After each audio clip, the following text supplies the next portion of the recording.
यस वर्षको मनसुनबाट 12,50,000 नागरिक प्रभावित हुने सरकारको अनुमान। जोखिमयुक्त क्षेत्रमा बसोबास नगर्न आग्रह। लम्बी स्किन रोग नियन्त्रणका लागि सरकारले आवश्यक बजेटको व्यवस्था गर्ने प्रधानमन्त्री दाहालको भनाई। संक्रमणबाट 9,400 गाई भैँसी मरिसकेको पशु सेवा विभागको तथ्याङ्क। बढ्दो शैक्षिक स्तरसँगै मुलुकमा प्रजनन दर घट्दै गएको एक सर्वेक्षणको तथ्याङ्क। 15 देखि 49 वर्ष उमेर समूहका 57% विवाहित महिला परिवार नियोजनको साधनको पहुँचमा। भारतसँगको साझेदारी विश्वमा सबैभन्दा प्रभावकारी रहेको अमेरिकाका राष्ट्रपति बाइडेनको भनाई। र काबा पुरुष भलिबल नेसन्स लिगमा नेपाल किर्गिस्तान बीसँग पनि पराजित। नेपालको 5औं हार। नमस्कार, कान्तिपुर डायरीका साथमा साथी सन्तोष र सूरज। समाचार अब विस्तारमा। सुरुमा कान्तिपुर सविस्तार। कान्तिपुर सविस्तार। गत जेठ 31 गतेदेखि मुलुकमा मनसुन सक्रिय भइसकेको छ। त्यसयता पूर्वी पहाडी जिल्ला सङ्खुवासभा 5 थर र ताप्लेजुङमा गएको बाढी पहिरोले जनधनको ठूलो क्षति भएको छ। राष्ट्रिय विपद जोखिम न्यूनीकरण तथा व्यवस्थापन प्राधिकरणका अनुसार हालसम्म बाढी पहिरोबाट परि 17 जनाले ज्यान गुमाइसकेका छन्। झण्डै 26 जना बेपत्ता छ भनिन्छ। विपद बाजा बजाएर आउँदैन। पछिल्लो घटना पनि अनुमान गरे भन्दा फरक रहेको प्राधिकरणले जनाएको छ। मनसुन सुरु हुने बित्तिकै बाढी र पहिरोका कारण जनधनको क्षति हुन थालेपछि थप सतर्कता अपनाउन प्राधिकरणले आग्रह गरेको छ। अधिक मुसलधारे वर्षा भयो हैन, जमिनै कच्चा भन्नुभन्दा पनि मुसलधारे वर्षै भयो क्षतिको बखत। त्यो वर्षा चाहिँ पहिला भएभन्दा ज्यादै भयङ्कर वर्षा हो। अर्को कारण त ठुलो भूकम्प। बाटा पनि केही ढाँचाहरू फाटिराखेको अवस्था थियो। त्यही ढाँचाहरू अहिले चाहिँ त्यो वर्षाले गर्दा त्यहाँ फाटेर अनि अर्को चाहिँ कहीँ कहीँ अब सडक निर्माणको कारणबाट पनि त्यो फिलिङ माटोहरू पनि बगेको पाइन्छ। चट्टानको माथिबाट भएका बस्तीहरूमा चाहिँ मुसलधारे वर्षाको कारणबाट नै जस्तो लाग्छ। उनी हुन् ताप्लेजुङको सिदिङबा गाउँपालिका स्थित नीलगिरी माविका शिक्षक कृष्ण प्रसाद गौतम। पहाडी जिल्लाका सर्वसाधारण अहिले बाढी र पहिरो दुवैको चपेटामा छन्। तराईमा बाढीको जोखिम उच्च छ।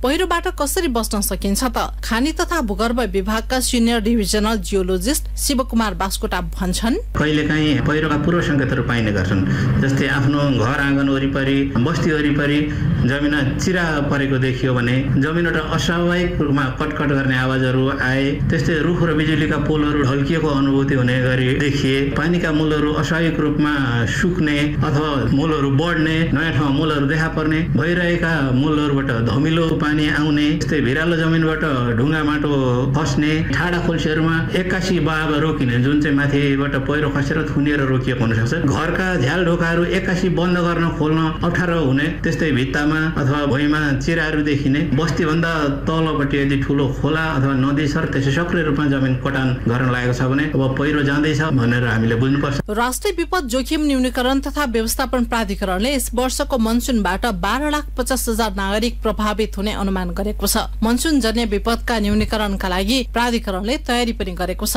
पूर्व सूचना तथा पूर्व कार्यका लागि देशका 34 स्थानमा स्मार्ट साइरन जडान, विपद सामूहिक उद्धार सवारी तथा 1 क्लास एम्बुलेन्सहरू खरिद गरी 7वटै प्रदेश र काठमाडौँ उपत्यकामा एक वटा रहने व्यवस्था मिलाइएको प्राधिकरणका प्रवक्ता ध्रुव बहादुर खड्का बताउँछन्। विपद आएको धेरै मानिसहरू हताहती हुने परिस्थिति पर्ने भने त्यो बस भेहिकल हो, भेहिकलमा 10 जनासम्म मानिसहरूलाई उपचार गर्दै, त्यो पनि सघन उपचार। बेड पनि हुन्छ, 6वटा बेड रहेका छन्, भेन्टिलेटर हुन्छ, मोनिटर हुन्छ र केही सामान्य बिमारीहरू पनि छन् भने 4 जनासम्म त्यहाँ चाहिँ बसाएर लान सक्ने खालको एउटा मिनी हस्पिटल र मोबाइल हस्पिटल हुन्छ। हस्पिटलसँग पुर्याउन सकिने खालको यो मास क्याजुअलिटी भेहिकल चाहिँ हामीले किनेर सशस्त्र प्रहरी बल नेपाललाई 7वटा प्रदेशमा 7 ठाउँ र उपत्यकाका लागि एउटा गरेर 8वटा दिएका छौँ। ए ग्रेडको एम्बुलेन्स उपलब्ध गराएका छौँ। 34 ठाउँहरूमा पूर्व सूचना दिने प्रणाली स्थापना गरेका छौँ। जस्तै रौतहट, बारा, बाँके,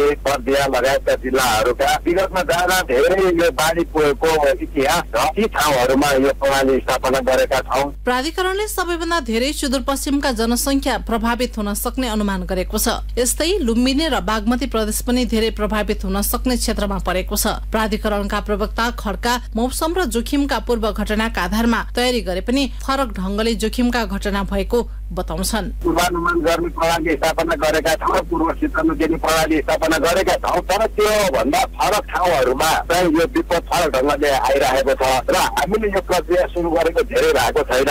अब त्यो स्तरमा हामी अगाडि बढ्ने प्रक्रियामा छौँ। नेपालमा मनसुन सरदर 100 दिन क्रियाशील हुने गरेको छ। बाढी पहिरो र भारी वर्षा नेपालका लागि प्रमुख मनसुन जन्य विपद हुन्। 2072 सालमा गएको भूकम्पका कारण कतिपय स्थानको जमिनमा चिरा पर्नुका साथै भाँसिएका पनि छन्। त्यसकारण पनि बाढी पहिरोको जोखिम बढेको छ। सरकारले बाढी पहिरो प्रभावितका लागि राहतको व्यवस्था पनि गरिसकेको छ। गृहमन्त्री नारायण काजी श्रेष्ठ भन्छन्, विपद पीडित उद्धार तथा राहत सम्बन्धी मापदण्ड 2077 बमोजिम मृतकको परिवारमा 1 जनाको मृत्यु भए 2 लाख र सोही परिवारका थप अन्य व्यक्तिको मृत्यु भएमा प्रति व्यक्ति थप 1 लाखको दरले राहत उपलब्ध गराउने व्यवस्था मिलाइएको छ। घरबास क्षति भएकोलाई तत्काल गुजाराको लागि प्रति परिवार 15 देखि 20,000 उपलब्ध गराउने व्यवस्था मापदण्ड अनुसार मिलाइएको छ। तत्काल खोज उद्धार तथा राहत सम्बन्धी अन्य व्यवस्था मापदण्ड बमोजिम भइरहेको छ। सरकारले बाढी पहिरो प्रभावित क्षेत्रमा प्राथमिकताका आधारमा काम गर्न सुरु गरिसकेको छ। मेची राजमार्गमा रहेको हेवा खोलाको पुल बाढीले बगाएपछि अहिले बेरी ब्रिज निर्माण सुरु भएको छ। वर्षासँगै खोला नदी किनारामा बसोबास गर्ने मानिस बाढीको बढी जोखिममा रहने हुँदा सतर्कता अपनाउनु पर्ने देखिन्छ। यस्तै भाँसिएको चिरा परेको स्थानमा बसोबास गर्नेले पनि केही महिनाका लागि भए पनि सुरक्षित स्थानमा सर्नु उपयुक्त हुने विपद विज्ञहरू बताउँछन्। रेडियो कान्तिपुरका लागि पार्वता चौधरी। कान्तिपुर सविस्तार।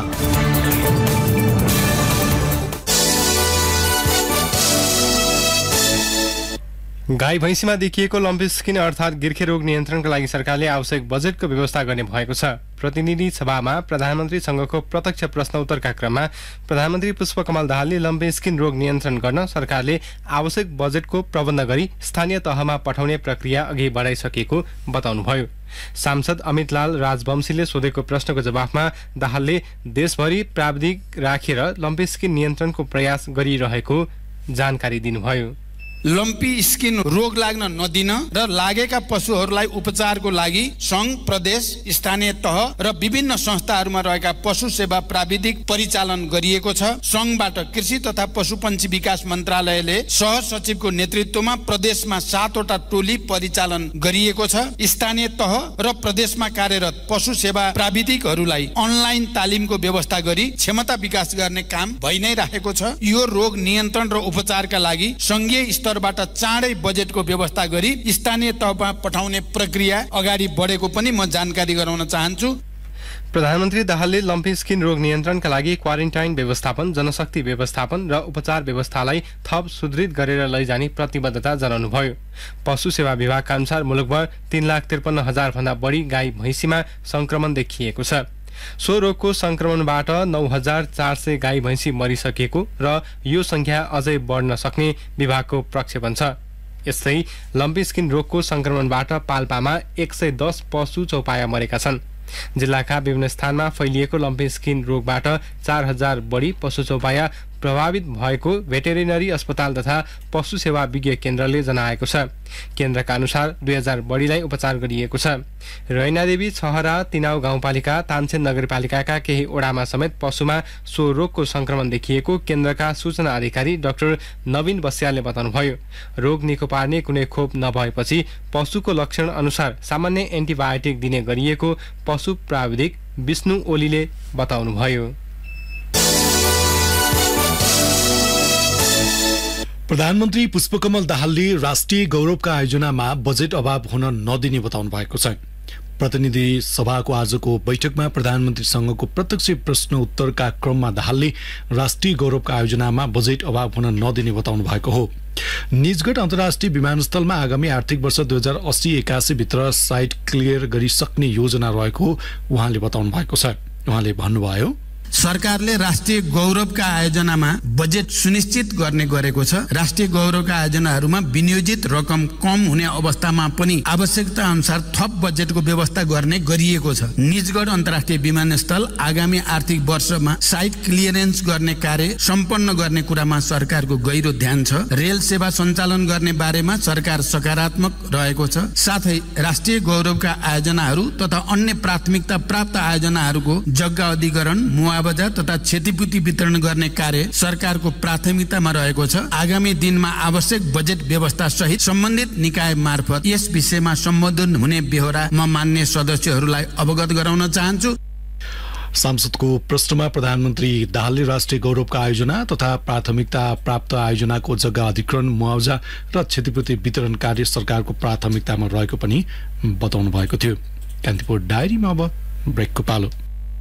अब बाँकी प्रसंग। सीमानाको सुरक्षाको लागि सरकार संवेदनशील रहेको प्रधानमन्त्री पुष्पकमल दाहालले बताउनु भएको छ।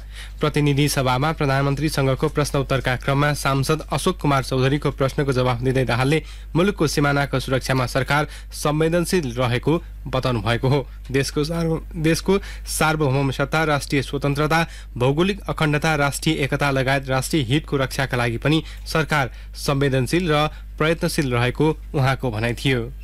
नेपालको सार्वभौम सत्ता, राष्ट्रिय स्वतन्त्रता, भौगोलिक अखण्डता, सीमानाको सुरक्षा, राष्ट्रिय एकता लगायत राष्ट्रिय हितको रक्षाको लागि सरकार संवेदनशील र निरन्तर प्रयत्नशील रहेको जानकारी म गराउन चाहन्छु। यसै सन्दर्भमा अन्तर्राष्ट्रिय सीमा सुरक्षालाई थप सबल, सुदृढ र प्रभावकारी बनाउन सीमा स्तम्भहरूको नियमित मर्मत सम्भार गर्दै जाने र बोर्डर आउटपोस्टहरूको सुदृढीकरण र थप स्थानमा आउटपोस्ट निर्माण गर्दै लैजाने विषय सरकारको उच्च प्राथमिकतामा रहेको छ। प्रधानमन्त्री दाहालले मध्य प्रदेशमा कम बजेट विनियोजन भएको भन्नेमा सत्यता नभएको बताउनुभयो। संहिताको मर्मअनुसार वित्तीय हस्तान्तरणमा 15% भन्दा बढी रकम सोझै मधेसलाई दिइएको दाहालले स्पष्ट पार्नुभयो। संघीयताको मर्म अनुरूप संघबाट प्रदेश र स्थानीय तहमा हुने वित्तीय हस्तान्तरणको 15% भन्दा बढी रकम मध्य प्रदेशमा नै जाने गरेको छ। यसका अतिरिक्त संघबाट सञ्चालन हुने पूर्व पश्चिम राजमार्ग, पथलैया वीरगञ्ज कोरिडोर, चन्द्रपुर गौर राजमार्ग, हुलाकी राजमार्ग, सुनकोशी मरिन डाइभर्सन, बागमती कमला चन्द्रनहर लगायतका सिँचाइ आयोजना, विभिन्न औद्योगिक पूर्वाधार तथा व्यापारिक पूर्वाधार आयोजनाहरू तराई मधेसलाई लक्षित गरी नै अगाडि बढेका छन्। तराई मधेस समृद्धि कार्यक्रम, मधेसलाई काठमाडौँसँग जोड्ने द्रुत मार्ग लगायतका ठूला परियोजनाहरू पनि मध्य प्रदेशमा नै पर्ने र तिनको समयबद्ध कार्यान्वयनका लागि यथेष्ट बजेट विनियोजन गरिएको छ। यसैबीच प्रधानमन्त्री पुष्पकमल दाहालले सरकार टिकाउने खेलमा लाग्दा जनताले आर्थिक तरलताको मार खेप्नु परेको भन्दै प्रमुख प्रतिपक्षी दलले आरोप लगाएका छन्। प्रतिनिधि सभाको आजको बैठकमा प्रतिपक्ष दल राष्ट्रिय स्वतन्त्र पार्टीका सांसद रवि लामिछानेले महत्वपूर्ण विषयलाई बेवास्ता गर्दै प्रधानमन्त्री दाहाल सरकार टिकाउने खेलमा लागेको बताउनुभयो। उहाँले महत्वपूर्ण विषयमा केन्द्रित हुनुपर्नेमा प्रधानमन्त्री आफै गठबन्धनभित्र पनि मोर्चा निर्माणको गृह कार्यमा व्यस्त हुँदा बजेटमा नागरिकका सवाल नसमेटिएको उहाँको टिप्पणी थियो। सरकार अल्मलियो, सरकार गठबन्धन भित्र पनि अर्को गठबन्धन बनाउनेतिर लाग्यो। सरकारमै सहभागी भएका दलहरूले अर्को गठबन्धन बनाएको हामीले थाहा पायौं। यो चाहिँ मोर्चामा सरकारमै भएका दलहरू छन्। अब यो के हो बुझ्न जरुरी भयो। त्यही गठबन्धन भित्र भएको ठूलो दलको नेता देशमै नभएका बेलामा सरकार भित्रै सहभागी दलहरू मिलेर अर्को मोर्चा बनाउनु अनि यी महत्वपूर्ण विषयहरू ओझेलमा पर्नु, यसलाई अलिकति ध्यानमा राख्नुपर्छ कि भनेर मैले आज आफ्नो कुरामा यो विषयलाई जोड दिएँ। त्यस्तै नेकपा एमालेका प्रमुख सचेतक पदम गिरीले विकास निर्माणमा बजेट राख्न नसकेको सरकारले राष्ट्रपति, प्रधानमन्त्री र उपराष्ट्रपति जस्ता कार्यालयमा मनलाग्दी बजेट थुपारेको आरोप लगाउनुभयो। देश बर्बाद हुँदैछ तर सरकार मोज मस्तीमा रहेको अवस्था छ। मैले यो कुरा बारम्बार भन्दै आएको छु। आज राष्ट्रपति कार्यालय यति धेरै कर्मचारीहरू, सल्लाहकारहरू यसै थपिँदै लगेको छ। उनीहरूलाई गाडी घोडा सेवा सुविधा व्यापक बढाएर लिएर गएको छ। अनि हामीले त्यो कार्यकारी कार्यालय हो कि त्यो कस्तो भूमिकाको कार्यालय हो राष्ट्रपति कार्यालय, आज त्यस प्रकारले सेवा सुविधा बढाउनु पर्ने, सारा सल्लाहकारको पङ्क्ति राख्नु पर्ने, यस्तो फाल्ने ढङ्गले राज्यको खर्च त्यस्ता क्षेत्रहरूमा खर्च गर्दै अगाडि बढिएको छ। एकीकृत समाजवादीका सांसद राजेन्द्र पाण्डेले प्रधानमन्त्रीको सचिवालय खारेज गर्न माग गर्नुभएको छ। उहाँले काम नै नहुने सचिवालयमा भयभरका सचिवहरूको उपस्थिति हुँदा खर्च बढ्ने भन्दै त्यस्ता सचिवालय खारेज गर्नुपर्ने माग गर्नुभएको हो। उहाँले भन्नुभयो, सम्माननीय प्रधानमन्त्रीको सचिवालय अस्तव्यस्त छ, विघटन गरे हुन्छ त्यस्ता सचिवालय र अहिले मन्त्रीहरूले मन नपराएका सचिव जति त्यहाँ कबाडी थन्किया जस्तो कबाडी खाना जस्तो थन्क्याउने स्थिति रहेछ। हरेक मान्छे फ्रस्ट्रेट सचिवहरू त्यहाँ जम्मा हुनेपछि तिनीहरूले काम गर्छन्। यतातिर सम्माननीय प्रधानमन्त्रीको ध्यान जान जरुरी छ।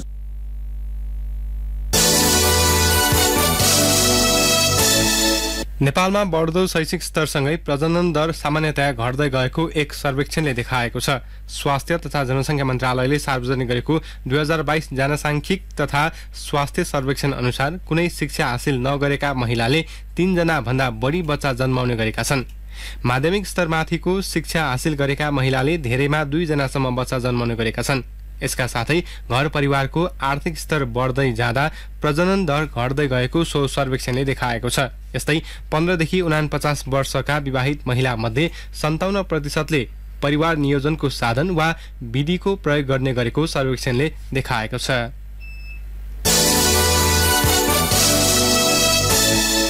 वीर अस्पतालका 700 शैय्या भोलिबाट निशुल्क गरिएको छ।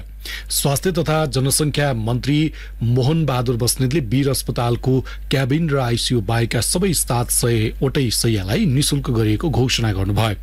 यसअघि जेनरल बेडको 200 रुपैयाँ शुल्क लिने गरिएको थियो। स्वास्थ्य मन्त्री बस्नेतको निर्देशनमा चिकित्सा विज्ञान राष्ट्रिय प्रतिष्ठान NAMSको कार्यकारी परिषदले सो संख्या शैय्या निशुल्क गरेको हो। वीर अस्पतालका निर्देशक डाक्टर सन्तोष पौडेलले भोलिबाट जेनरल बेड निशुल्क हुने जानकारी दिँदै मन्त्रालयले यसका लागि शोध भर्ना लिने पनि बताउनुभयो। जेनरल बेड निशुल्क गरेपछि वार्षिक रूपमा 7 करोडको आर्थिक भार पर्ने डाक्टर पौडेलले बताउनुभयो।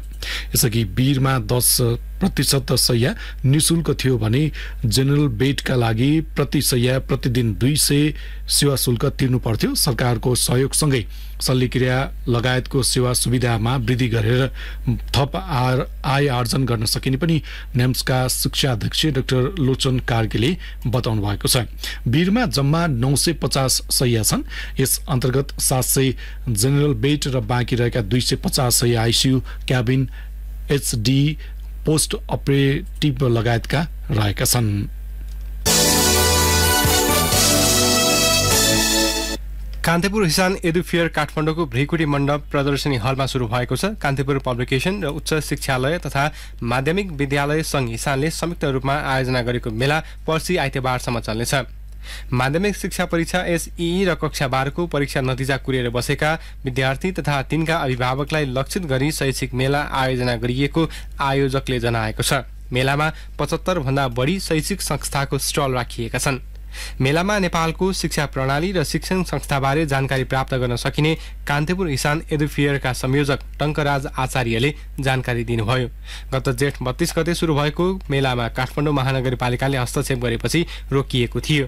पाटन उच्च अदालतले मेलामा अवरोध नगर्न अन्तरिम आदेश दिएपछि पुनः मेलालाई निरन्तरता दिइएको आयोजकले जनाएको छ। कान्तिपुर डायरीमा पुनः ब्रेकको पालो। अब आर्थिक प्रसंग। सरकारले बर्खे धान रोपाईका लागि 71,000 मेट्रिक टन रासायनिक मल मौजात रहेको जनाएको छ। प्रतिनिधि सभा बैठकमा प्रधानमन्त्रीसँगको प्रत्यक्ष प्रश्नोत्तरका क्रममा सांसदले उठाएको प्रश्नको जवाब दिँदै प्रधानमन्त्री दाहालले विभिन्न बिक्री डिपोहरूमा 71,000 मेट्रिक टन रासायनिक मल मौजात रहेको जानकारी दिनुभएको हो। गत वर्षको साउनदेखि हालसम्म 3,51,000 टन रासायनिक मल आयात भएकोमा 71,000 टन रासायनिक मल मौजात रहेको बताउनुभयो। रासायनिक मलको आपूर्ति व्यवस्था विगतका वर्षहरूमा भन्दा सुदृढ भएको जानकारी गराउन चाहन्छु। 2079 श्रावण महिनादेखि हालसम्म 3,51,000 मेट्रिक टन रासायनिक मल आयात भएको छ। त्यो मध्ये 71,000 मेट्रिक टन विभिन्न बिक्री डिपोहरूमा मौजदात रहेको छ। भारतको कलकत्ताबाट 45,000 मेट्रिक टन DAP यो महिनाभित्र नेपाल भित्रिने व्यवस्था गरिएको छ। धान रोप्ने सिजनमा विगतको जस्तो मल अभाव हुने अवस्था यसपटक रहेको छैन। सुरुमा रासायनिक मलको लागि रु 15 अरब विनियोजन भए पनि थप रु 23 अरबको स्रोत सुनिश्चित गरी मल आपूर्ति व्यवस्थालाई सुदृढ गरिएको छ। फरक प्रसङ्गमा दाहालले आन्तरिक खपत भएर बेचेको विद्युत मात्रै भारतलाई निर्यात गर्ने सरकारको नीति रहेको बताउनु भयो। अहिले विद्युत व्यापारका लागि सम्झौता भइ नसकेको भन्दै प्रचलित कानूनको परिधिभित्र रही विद्युत व्यापार सम्झौता हुने र त्यसको तयारी भइरहेको उहाँले बताउनु भयो। चालु आर्थिक वर्षको 11 महिनामा करिब 8 अर्ब रुपैयाँ बराबरको अलैँची निर्यात भएको छ। भन्सार विभागको तथ्याङ्क अनुसार गत साउनदेखि जेठसम्ममा 7 अर्ब 70 करोड 19 लाख रुपैयाँ बराबरको 93,86,279 किलो अलैँची निर्यात भएको हो। यो निर्यात हालसम्मकै उच्च रहेको विभागको तथ्याङ्क छ। यसअघि आर्थिक वर्ष 2077-78 मा 7 अर्ब 1 करोड 8 लाख रुपैयाँ बराबरको अलैँची निर्यात भएको थियो।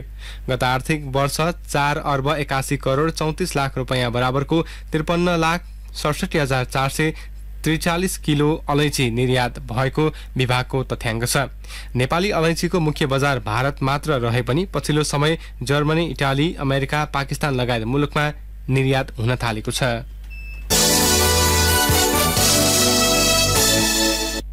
अब अन्तर्राष्ट्रिय प्रसङ्ग। अमेरिकी राष्ट्रपति जो बाइडेनले इन्डियासँगको साझेदारी विश्वमा सबैभन्दा प्रभावकारी भएको बताउनु भएको छ।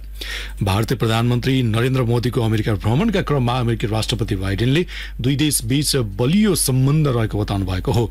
भारतीय प्रधानमन्त्री मोदीको भ्रमणका क्रममा व्हाइट हाउसमा आयोजित कार्यक्रममा राष्ट्रपति बाइडेनले इन्डियालाई विश्वको सबैभन्दा धेरै जनसङ्ख्या भएको अधिक गतिशील राष्ट्रका रूपमा चित्रण गर्नुभएको अन्तर्राष्ट्रिय सञ्चार माध्यमले जनाएका छन्।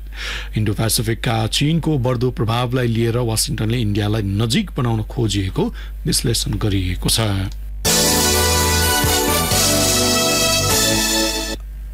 अब खेल प्रसङ्ग। सेन्ट्रल एसियन भलिबल एसोसिएसन काभा पुरुष भलिबल नेसन्स लिगमा नेपालले 5औं हार बेहोरेको छ। बिस्केक स्थित स्पोर्ट्स एन्ड रिक्रिएसन कम्प्लेक्समा आज भएको खेलमा नेपाल किर्गिस्तान बीसँग 3-2 को सेटमा पराजित भएको हो। निकै प्रतिस्पर्धात्मक बनेको खेलमा नेपालले पहिलो र चौथो सेट जिते पनि दोस्रो, तेस्रो र 5औं सेट किर्गिस्तान बीले आफ्नो पक्षमा पारेको हो। नेपालले किर्गिस्तान बीलाई 23-25, 29-27, 25-22, 25-11 र 16-14 को सेटमा सुम्पियो। 5 सेट खेलेकाले नेपालले नेसन्स लिगमा पहिलो अङ्क बटुलेको छ। नेपाल 5 खेलबाट 1 अङ्क जोडेर पुछारमा छ। किर्गिस्तान बी को 4 खेलबाट 4 अङ्क छ। नेपालले अब लिग चरणको अन्तिम खेल पर्सि आइतबार उज्बेकिस्तानसँग खेल्ने तालिका छ। आइसिसी 1 दिवसीय विश्वकप छनौटमा श्रीलङ्काले ओमनलाई 10 विकेटले पराजित गरेको छ। समूह बी मा रहेको श्रीलङ्काले लगातार दोस्रो जितका साथमा सुपर 6 यात्रा सहज बनाएको छ। 79 रनको सामान्य लक्ष्य श्रीलङ्काले 15 ओभरमा बिना विकेटको क्षतिमा पूरा गर्यो। श्रीलङ्काको जितमा दिमुथ करुणारत्ने 61 रनमा नट आउट रहे। पाथोमुन्नी साङ्काले 37 रन जोडे। त्यसअघि जिम्बाब्वेको क्विन्स स्पोर्ट क्लबमा श्रीलङ्काले टस जितेर फिल्डिङ रोजेपछि पहिले ब्याटिङ गरेको ओमनले 32.2 ओभरमा अल आउट हुँदै 98 रन बनाएको थियो। श्रीलङ्काका स्पिनर बानिदु हसरङ्गाले 5, लाहिरु कुमाराले 3 तथा कसुन रजिताले 1 विकेट हात पारे। त्यस्तै अर्को खेलमा स्कटल्यान्डले युनाइटेड अरब इमिरेट्स यूएलाई 111 रनले पराजित गरेको छ। लगातार तेस्रो हार बेहोरेको यूए समूह चरणबाटै बाहिरिएको छ। जिम्बाब्वेको बुलावायो स्थित मैदानमा टस हारेर पहिले ब्याटिङ गरेको स्कटल्यान्डले 282 रन बनाएको थियो। स्कटल्यान्डका लागि कप्तान रिची बेरिङटनले 127 रनको शतकीय इनिङ्स खेले। स्कटल्यान्डले दिएको 283 रनको लक्ष्य पछाएको यूए 35.3 ओभरमा 171 रनमा अल आउट भयो। 2 खेलमा पराजित स्कटल्यान्ड 4 अङ्कसहित दोस्रो स्थानमा उक्लिएको छ। अवस्था यिनै प्रसङ्गसँगै कान्तिपुर डायरीका आजका सम्पूर्ण बुलेटिन यही सकिन्छ। भोलि बिहान 6:30 बजे नियमित बुलेटिनका साथमा उपस्थित हुने नै छौँ। तबसम्मका लागि न्युज डेस्कका सम्पूर्ण सहकर्मीसँगै सन्तोष र सुरज पनि बिदा हुन्छौँ। नमस्कार, शुभरात्रि।